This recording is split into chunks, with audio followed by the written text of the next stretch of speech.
बाबासाहेब आंबेडकरांच्या प्रत्येक अभियानपर्यंत हा व्हिडिओ पोहोचवा। जपानचे दलित आणि डॉक्टर बाबासाहेब आंबेडकर, एक विसरलेला इतिहास। मित्रांनो, तुम्हाला काय वाटतं, जातीवाद हा फक्त भारतामध्येच आहे का? तर तसं नाहीये।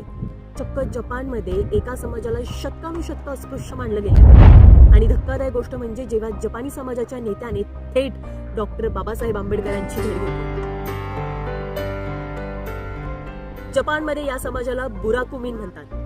भारतामध्ये ज्याप्रमाणे ठराविक व्यवसायांवरनं खालची जात ठरवली गेली, जुन्या जपानमध्ये चांभार कामगारांना, कसाई कामगारांना, कातडी कामगारांना अस्पृश्य मानलं गेलं आणि त्यांना वस्ती बाहेर काढलं गेलं। 1940 ते 50च्या दशकामध्ये या दोन जागतिक नेत्यांची भेट झाली। मात्सुमोतो यांनी बाबासाहेबांना जगातील सर्वात मोठे मानवी हक्क नेते मानलं होतं आणि त्यांच्याकडनं आपल्या समाजाच्या मुक्तीसाठी त्यांनी प्रेरणा घेतली। पण आजही जपानमध्ये जेव्हा बुराकू समाज एकत्र येतो, तेव्हा तिथे जय भीम आणि जय बुराकूच्या घोषणा दिल्या जातात। जपानमधील वाकायामा येथे असलेला बाबासाहेबांचा भव्य पुतळा या जागतिक मैत्रीचं प्रतीक आहे।